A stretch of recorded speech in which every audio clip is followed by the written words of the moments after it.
Bom, vamos ver agora como classificar os zeros e as singularidades de uma função.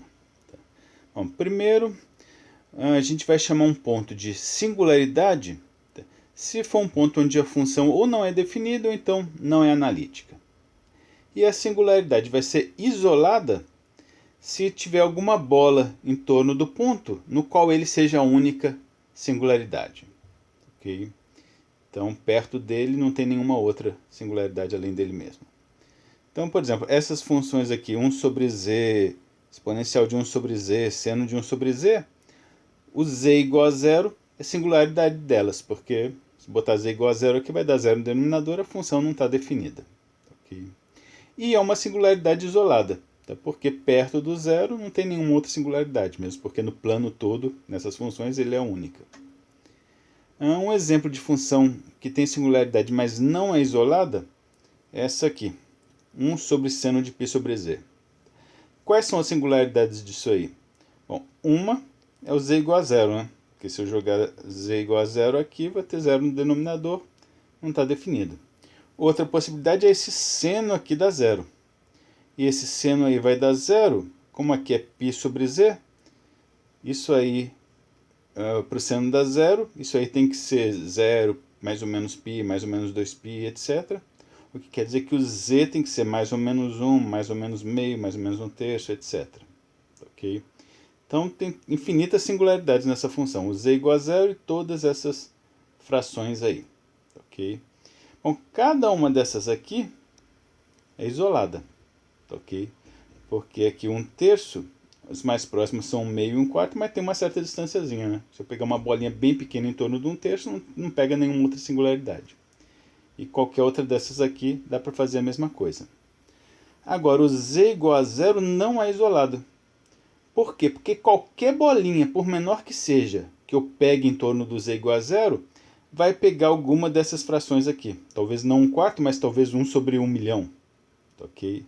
Por menor que seja o raio da bola em torno do zero, alguma fração aí, 1 sobre 1 trilhão, alguma coisa assim, vai pegar. Okay? Então, o z igual a zero não é isolado nesse exemplo. Ó, singularidades não isoladas são mais difíceis de entender, então a gente não vai estar lidando com elas. A gente vai se preocupar com as singularidades isoladas, que são as mais comuns. Bom, se uma singularidade é isolada, quer dizer que tem alguma bolinha em torno dela, no qual, se você tirar o próprio ponto, então pegar a bola furada, na bola furada a função é analítica. Então, aqui, já que o centro da bola seria a única singularidade ali naquela região. E aí, se a função é analítica nessa bola furada, ela tem uma série de Laurent. Okay?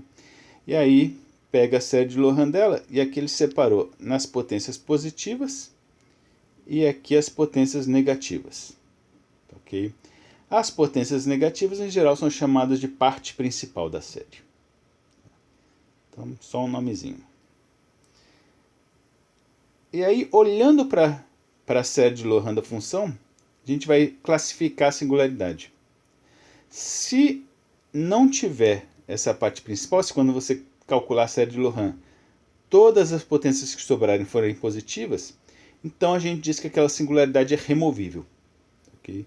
Que é como em cálculo real, por exemplo, quando você tinha uma função que tinha algum buraco aqui, ok? Então tem uma descontinuidade ali, mas é uma descontinuidade removível, porque se eu redefinir a função nesse ponto como tendo esse valor aqui, aí a curva fica contínua. Okay? Aqui é exatamente a mesma ideia.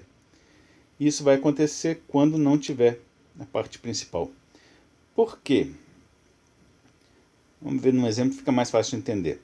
Função seno de z sobre z está definida exceto no z igual a zero.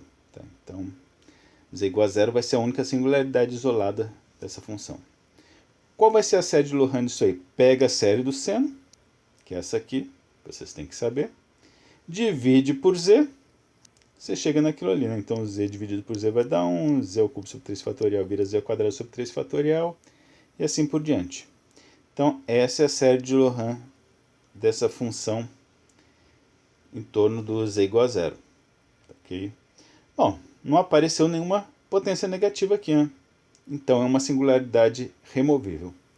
Por que é uma singularidade removível? Porque minha função originalmente não estava definida no zero, ok? Mas olhando aqui para a série dela, dá para ver que na série não tem problema de botar z igual a zero, né? Então, aqui se eu botar z igual a zero, dá problema porque tem o zero no denominador. Na expansão em série, não tem nenhuma potência negativa, então não tem problema botar z igual a zero. Se eu botar z igual a zero, isso aqui vai dar zero, isso aqui vai dar zero, todas as outras vão dar zero. Sobra só a potência zero, ok? Que dá 1. O que significa isso? Que se eu pegar minha função e redefinir ela dessa maneira, como sendo a função original, sendo z sobre z, para z diferente de zero, e para z igual a zero, pegar e botar esse valor que está aqui, então essa nova função vai passar a ser analítica no plano todo. Okay? Então, basicamente, eu tapei aquele buraco que estava dando problema. Ok? E, como vocês já sabem, já estão cansados de saber, sendo z sobre z, quando z vai para zero, é como no caso real, esse limite dá 1, que é justamente aquele termozinho que aparece ali. Bom,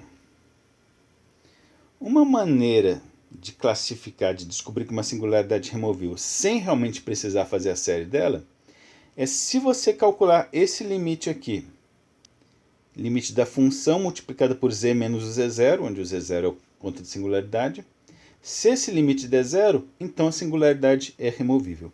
Okay? Por quê? Bom, imagine que você faça a expansão da função, série de Laurent está aqui. Pode ter potências positivas, potências negativas, então botei uma série bem geral aqui. Aí pega agora isso aqui, z menos z0 vezes a função. O que vai acontecer quando eu pegar a função multiplicar por z menos z0? Cada uma dessas potências aqui vai aumentar 1, né? Então z menos z0 ao quadrado. Ops. Quando eu multiplicar por z menos z0 vai virar um z menos z0 ao cubo. O z menos z0 vai virar um z menos z0 ao quadrado. O a0 vira isso aqui. Essa primeira potência negativa, quando multiplicar por z menos z0, vai sobrar só a constante a menos 1. Essa aqui vai ficar a menos 2 sobre z menos z0. Então, cada termo sobe uma unidade na potência. Okay? Bom, e quando que esse limite aqui vai ser igual a zero? Bom, olhando para essa série aqui, quando z for para z0, isso aqui vai para zero, isso aqui vai para zero, isso aqui vai para zero. Se eu tiver alguma potência negativa aqui ainda, ela vai para infinito, né? Que vai dar uma constante sobre zero e vai para infinito. Então, para o limite da zero, eu não posso ter essas potências negativas, que quer dizer que eu não poderia ter isso aqui. E além disso, essa constante aqui tem que ser zero, né? Então aqui para o limite da zero, ela seria que sobraria. Para o limite ser zero, então ela tem que ser zero. Então quer dizer que na série original, esse termo aqui também tem que ser zero. Ou seja, quem que sobra para o limite da zero? Isso aqui. Ou seja, a série original não poderia ter nenhuma potência negativa. Ok? Então essa é a razão. Então é um testezinho rápido para você descobrir se uma singularidade é removível ou não, sem precisar se dar o trabalho de fazer a série. Então, por exemplo, pega de novo seno de z sobre z. Uma outra maneira de ver que a singularidade no zero é removível é pegar o limite de z menos z0, então z simplesmente vezes f de z. Aí quando eu pegar a função multiplicar por z vai sobrar só seno, e aí quando z vai para zero, seno dá zero. Então pronto, outra maneira de ver que aquela singularidade era removível. Um exemplo mais interessante, essa função aqui.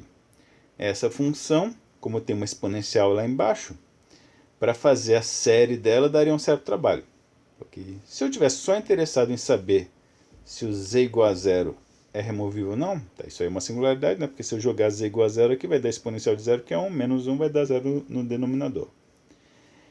Para ver se ela é removível, pega z menos o zero, então simplesmente z, multiplica pela função. Então, quando eu multiplicar aqui, vai ficar z ao quadrado sobre exponencial de z menos 1. Né? Aí calculo o limite quando z vai para zero. No caso aqui, usou L'Hopital. Então, vai ficar 2z sobre exponencial de z. Quando z vai para zero, aqui vai dar 0 sobre 1. Deu zero. Então, se esse limite deu zero, quer dizer que aquela singularidade é removível. Ok? Bom, outro tipo de singularidade, polos. Polos vão ser singularidades onde realmente a função dá algum problema, ela vai para infinito. Bom, como que você classifica um polo? Basicamente, você vai chamar uma singularidade de polo se a parte principal tiver um número finito de termos. Ok? Ou seja, tem uma quantidade finita de potências negativas. Então, talvez eu tenha aqui as potências positivas, posso ter algumas potências negativas, mas vai ser uma quantidade finita. Ok? Se a maior potência negativa for K, então a gente chama de polo de ordem K. Okay? Ou seja, basicamente, olha a série, a primeira potência negativa lá vai dar a ordem do polo. Tá? Potência que não nula, né? Então estou assumindo que essa constante aqui não seja zero. Então, por exemplo, função seno de z sobre z a quarta, no z igual a zero tem uma singularidade, né? Pega a série do seno, divide por z a quarta, então z dividido por z a quarta vai virar 1 sobre z ao cubo, isso aqui vai ficar isso, divide termo a termo por z a quarta, então a série da função é isso aqui, ok? Aí olha qual a primeira potência negativa, 3. Okay? Então, isso aí, z igual a zero, é um polo de ordem 3 dessa função. Okay? Simplesmente isso.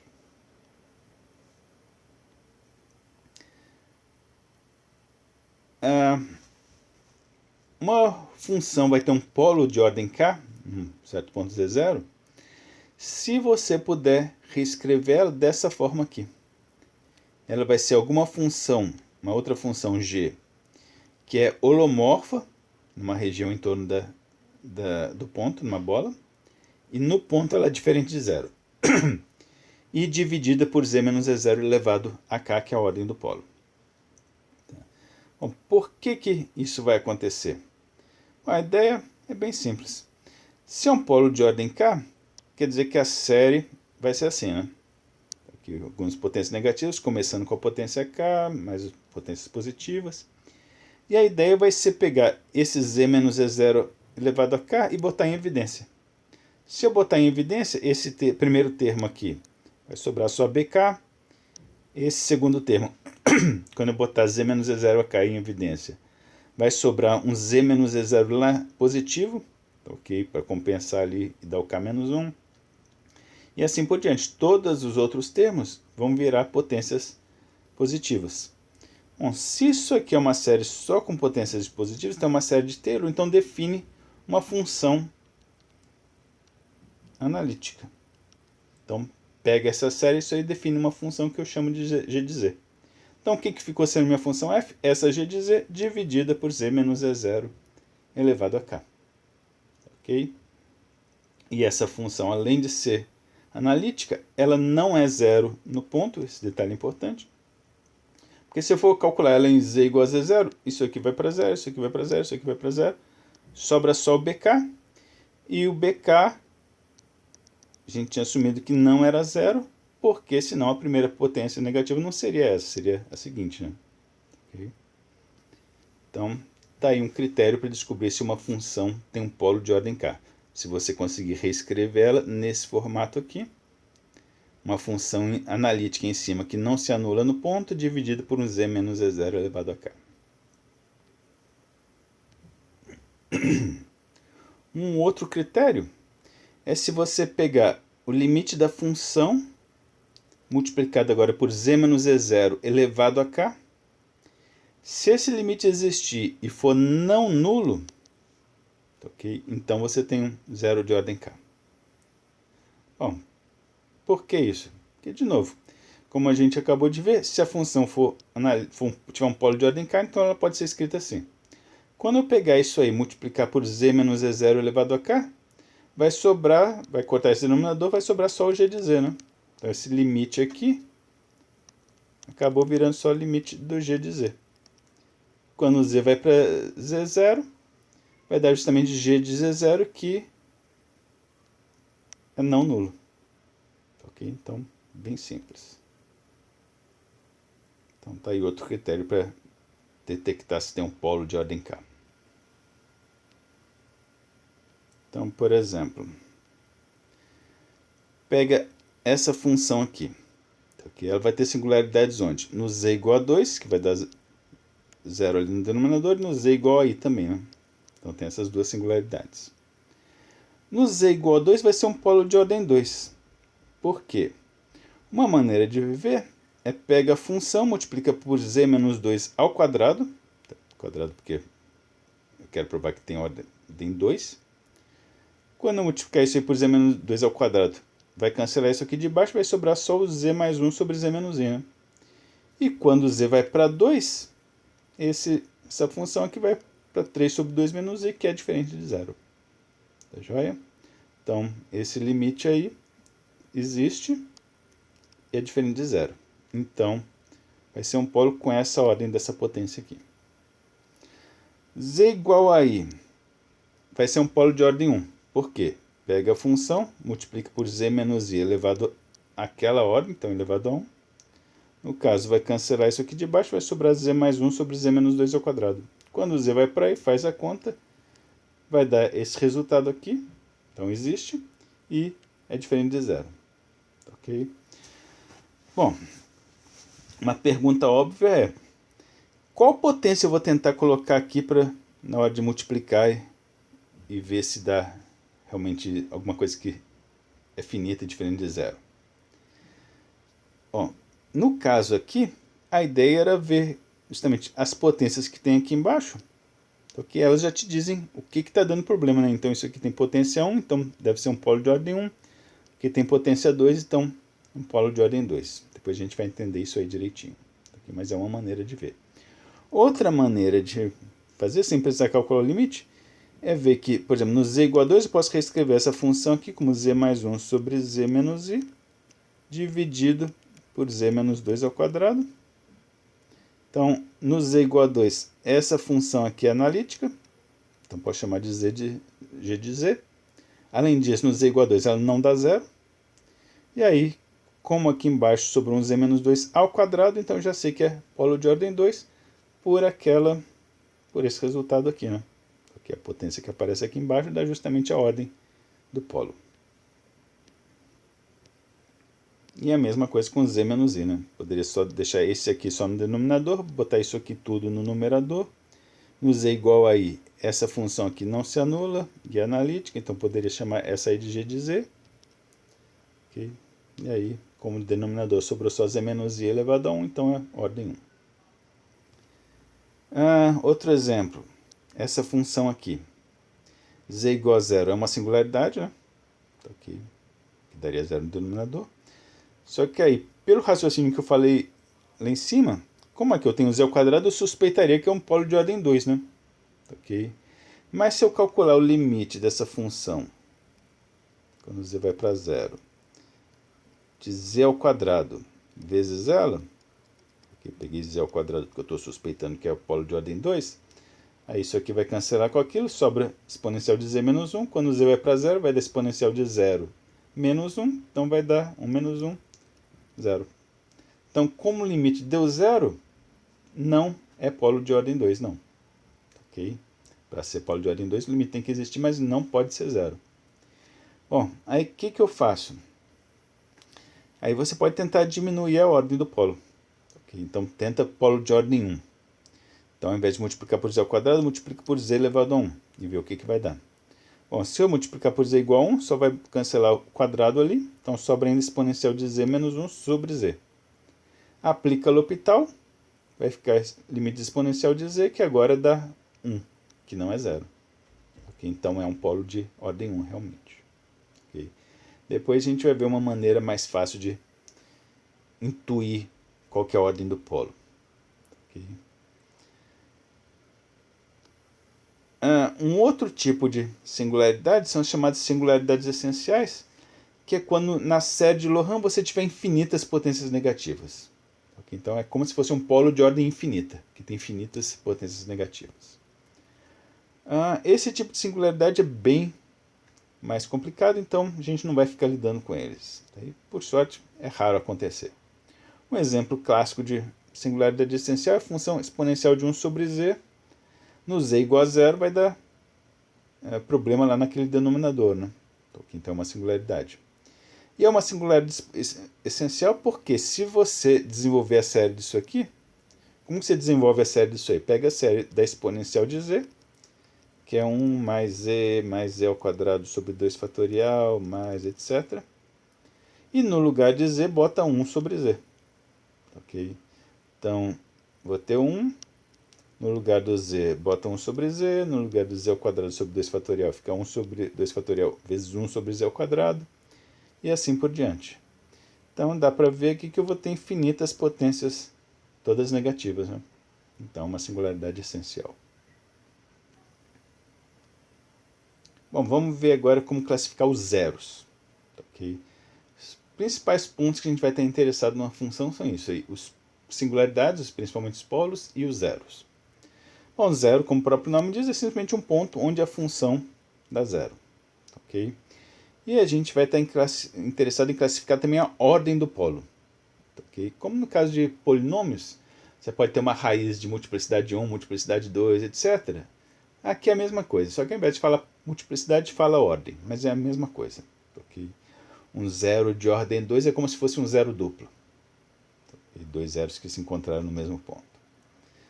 Bom, a definição formal de um zero de ordem k vai ser um ponto onde a função se anula, e além disso, todas as derivadas também se anulam até a ordem k-1. Okay? E a primeira derivada que não se anula naquele ponto é justamente a derivada késima. Aí, se a primeira derivada não nula for a derivada késima, então a ordem do zero é k. Okay?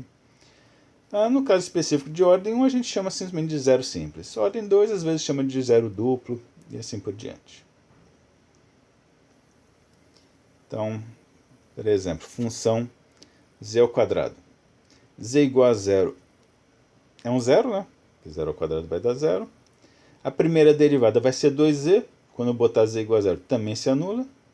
A segunda derivada vai ser 2, que então vai ser a primeira que não se anula. Então, esse zero tem ordem 2.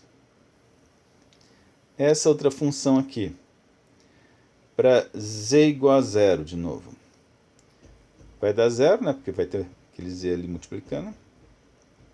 E se você calcular as derivadas dela, sempre jogando no z igual a zero, a primeira derivada que você vai ver...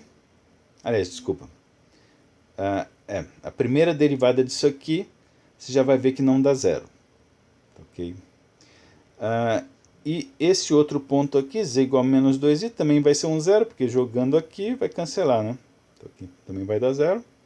Só que aí, esse aí vai ser um zero de ordem 3, porque se você calcular as três primeiras derivadas disso aqui, as duas primeiras vão se anular, e a primeira que não vai dar zero nesse ponto aqui vai ser a terceira derivada. Aqui é só fazer a continha. No caso aqui, uma outra maneira de olhar, no caso de polinômios é bem simples, é simplesmente olhar a potência, né? Aqui, esse termo aqui que zerava no z igual a zero, tem potência 1, então isso aí já indica que vai ser um zero de ordem 1. Esse termo aqui que zerava no menos 2i tem potência 3, então já indica que deve ser um zero de ordem 3. Okay? Mas a definição formal é contar as derivadas, a primeira derivada que não se anula. Mas no caso de polinômios acaba coincidindo isso aí com a potência. Bom, função seno. A função seno tem zeros em todos os múltiplos de π, né? Ok? Bom, qual vai ser a ordem desses zeros? Calcula a derivada. Derivada do seno vai ser cosseno. Em qualquer desses pontos aí, cosseno de qualquer múltiplo de π ou dá 1 ou então menos 1. Então nunca vai ser zero. Então a primeira derivada já deu não nula, então é um zero. Todos esses aí são zeros de ordem 1, zero simples. Função 1 menos cosseno de z vai ter zero quando o cosseno for 1, né? E o cosseno vai ser 1 nos múltiplos de 2π. Bom, a primeira derivada disso aí vai ser seno. Ok? Bom, seno de... peraí, o que ele fez aqui? Aqui ficou faltando... Faltou um 2 aqui. Para calcular o seno no zero, né? Tem um em 2kπ. Pronto.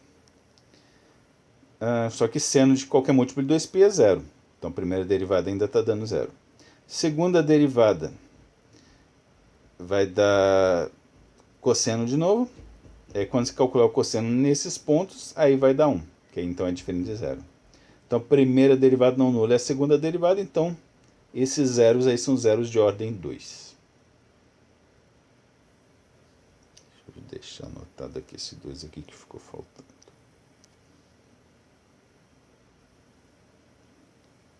Bom, vamos seguir.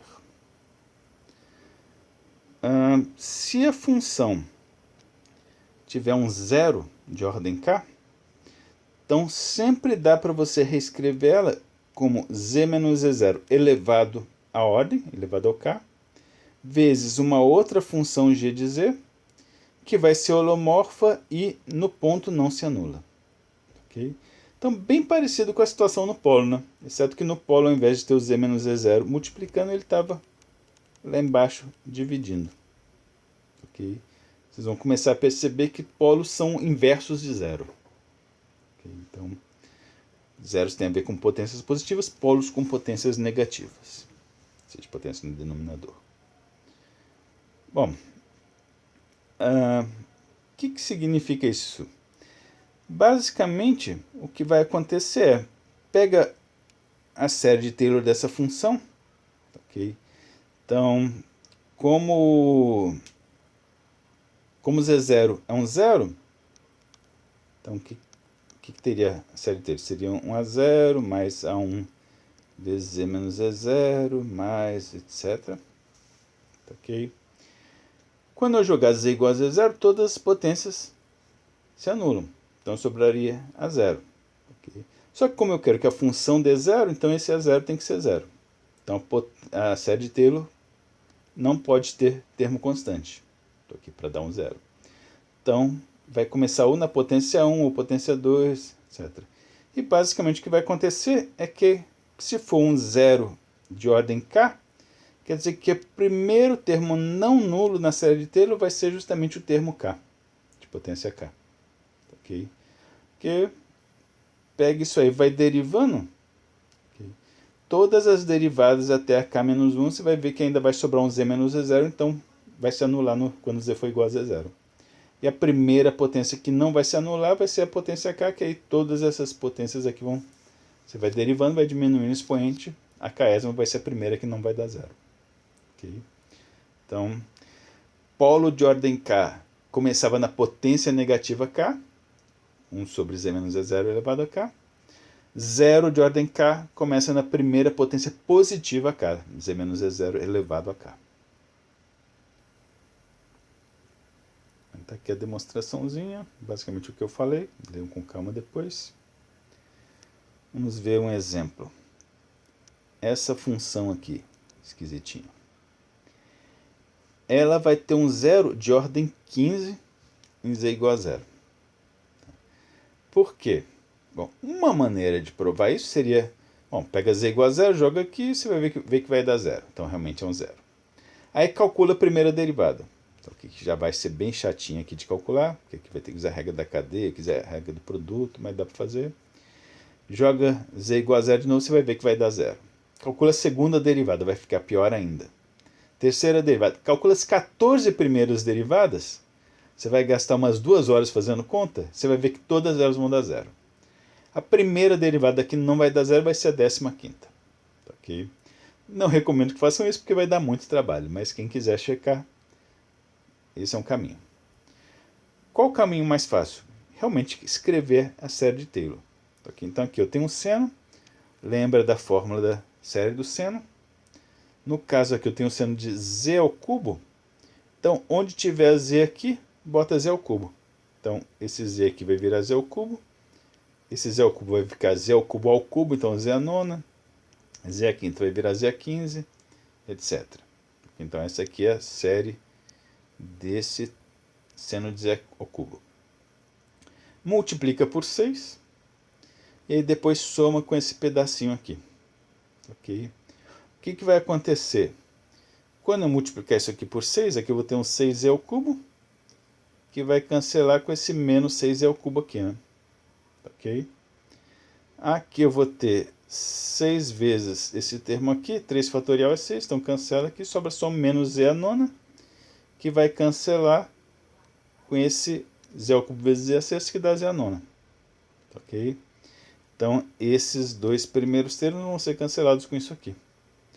E aí, o que vai sobrar na série? Só isso aqui. Primeira potência positiva e a potência 15. Então, já sei que é um zero de ordem 15. Ok? Então, essa é outra maneira de fazer. E pelo fato de ser uma potência de ordem 15, eu sei que eu posso escrever essa função como z elevado a 15 vezes uma outra função, que seria dada por essa série aqui, que vai ser analítica e no ponto não se anula. Okay? Mas isso aí para esse exercício, só curiosidade, não é realmente necessário. Ó, esses métodos aí às vezes dão trabalho, porque você tem que ficar calculando um monte de derivadas, ou então montar série. Um truquezinho que ajuda bastante é, ao invés de olhar a função inteira, que às vezes a derivada dá muito trabalho, a série dá muito trabalho, é olhar termo por termo, okay? Identificar cada termo se ele tem um zero, um polo e qual ordem. Okay? Se forem funções simples, você já conhece a série, dá para saber fácil. E aí depois sair combinando. Okay? Então tem essa proposição aqui, okay? Que diz basicamente, se eu tenho uma função f, que na verdade é uma divisão de duas funções g e h, você vai, para analisar um zero, o polo dessa função, você vai basicamente procurar os zeros de cada uma dessas funções aqui separadamente. E depois combinar. Se a de cima tiver um zero de ordem n e a de baixo tiver um zero de ordem m, então você vai subtrair os valores. Okay? Então, se o n for maior do que m, então a função toda dessa fração vai ter um zero de ordem n menos m. Okay? Então, como se eu tivesse n zeros em cima, m embaixo, e aí eles se cancelassem, como n é maior do que m, ainda sobrou n menos m zeros. Se a quantidade de zeros em cima e embaixo for igual, tiverem a mesma ordem, então eles se cancelam todos e sobra uma coisa que vai ser uma singularidade removível. Então, aqui não vai ser nem um zero, nem um polo. Se o número de zeros embaixo for maior do que de cima, então vai sair, depois que cancelar, ainda vai sobrar zeros embaixo, então vai, na verdade, zeros no denominador são, na verdade, polos. Então vai dar um polo de ordem m menos n. Okay? Uma maneira mais fácil de pensar nisso tudo é pensa todas as funções em termos de série, e pensa que o que vai determinar a ordem do zero, a ordem do polo, é só qual que é a primeira potência não nula, qual que é a primeira potência que realmente aparece na série. Okay? Isso é o que vai ser importante. Se a primeira potência não nula for potência zero, ok? Ou seja, não tem nenhuma potência negativa e tem um termo constante e depois potências positivas. Nesse caso, ou a função analítica, que aí tem uma série de Taylor, ou pode ser que seja uma singularidade removível, uma coisa que parecia que tem uma singularidade, mas dá para tapar ela. Ok? Definindo ela como aquela constante que aparece no início da série. Se a primeira potência for positiva, um k maior que zero, então vai ser um zero de ordem k. E se a primeira potência for negativa, então vai ser um polo de ordem menos k. Tá? Essa era a definição.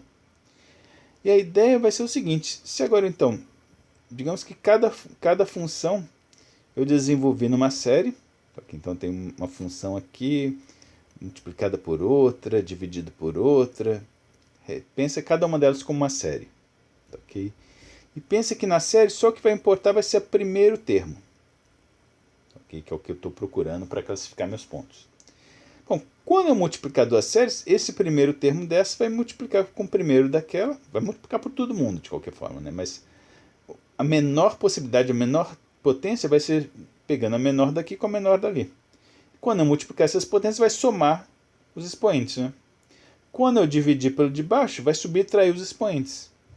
Se eu tiver uma série aqui elevada a uma potência, o grau dessa aqui vai ser multiplicado por aquela ali, então vai multiplicar. Né? Então a ideia é pensar assim.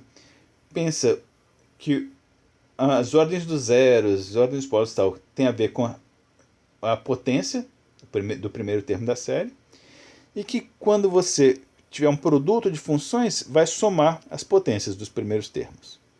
divisões vão subtrair as potências. E se você tiver um expoente, a função elevada a um expoente, então você vai ter uma potência elevada a outra potência, então você multiplica os expoentes. Né? Okay? Pensem nessa maneira, vai ficar muito mais fácil de entender do que ficar pensando nesses teoremas aí. Okay? E é equivalente. Então vamos ver um exemplo. Tenho aqui a função exponencial de z menos 1 sobre seno ao cubo de z. Okay? Se eu olhar a função toda, ficar calculando... Bom, antes de mais nada, desculpa. Identifica as singularidades. Então, aqui no caso dessa função, que a única coisa que pode dar errado é dar zero no denominador, e o seno vai ser zero, e no zero, por exemplo, okay? E em outros múltiplos de π. Okay? No caso aqui, nesse exemplo, ele está classificando só o z igual a zero, mas poderia classificar também os outros pontos. Depois eu faço mais um. Bom, o z igual a zero, o que você vai fazer para classificar esse ponto? Okay? Uma maneira de fazer é pegar essa função e sair calculando derivadas, né? Okay? Ou então escrever a série dela toda. Só que muito mais fácil do que olhar para a função toda é fazer como eu fiz aqui, olhar pedacinho por pedacinho. Então aqui, o numerador exponencial de z menos 1, exponencial de z menos 1 em z igual a zero, vai dar exponencial de zero, que é 1, menos 1 vai dar zero. Okay? Então, essa função, esse numerador aí, tem um zero naquele ponto, e vai ser de ordem 1. Por quê? Porque se eu pegar a primeira derivada dessa função, vai dar só exponencial de z, que já não se anula mais no zero. Né? Okay, então, zero de ordem 1. Bom, olha para de baixo agora, o seno de z. Seno de z no z igual a zero também se anula. Okay, então tem um zero ali. A primeira derivada do seno é cosseno, que no zero já não se anula. Né? Então é um zero de ordem 1. Então no numerador eu tenho um zero de ordem 1. Denominador, no seno eu tenho um zero de ordem 1 também. Só que o seno está ao cubo. Então o que vai acontecer? Essa ordem 1 aqui, quer dizer que a primeira potência é 1, quando eu elevar ao cubo vai virar uma potência 3. Né? Então o denominador todo, o seno ao cubo, tem na verdade um zero de ordem 3. Bom, se eu tenho um zero de ordem 1 no numerador em cima e um zero de ordem 3 embaixo, então a ordem total que vai ser o quê? 1 menos 3, então menos 2. A ordem menos 2 significa que é um polo de ordem 2. Ok? Então, se eu pegasse essa função toda, escrevesse a série de Loran dela, em torno do z igual a zero, primeira potência negativa seria a potência 2. Ok? Então, um jeitinho rápido de você classificar zeros e polos de funções. Então, olha cada pedacinho e depois vai somando as ordens quando você multiplica, subtraindo quando você divide, se tem uma potência você multiplica e assim por diante. Ok? Fazer só uma classificação de outro ponto. Pega, por exemplo, z igual a π. Ok? Z igual a π. Ali embaixo no denominador vou ter seno de π, que é zero. Ok? Bom, então é uma singularidade. Bom, aí o que vai acontecer? Se eu pegar z igual a π no numerador, vou ter exponencial de π menos 1, que não dá zero, né? Ok? Então em cima não dá zero, também não vai para infinito nem nada. Então em cima eu não tenho nem zero nem polo. Então considero como uma coisa de ordem zero. Okay? Coisa de ordem zero é uma coisa que nem se anula, nem tem descontinuidade. Ou no máximo tem uma singularidade removível. Então no numerador eu tenho ordem zero.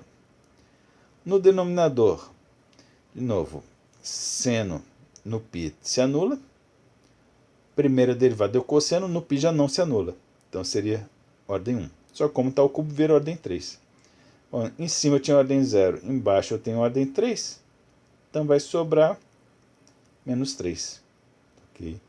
Então z igual a 0 tinha sido um polo de ordem 2, z igual a π vai ser um polo de ordem 3. Ok? E da mesma maneira você pode classificar os outros pontos, 2π, 3π, tudo, vai ver que vai dar polo de ordem 3. Então é isso. Depois a gente vai ver como usar, para que isso aí vai servir.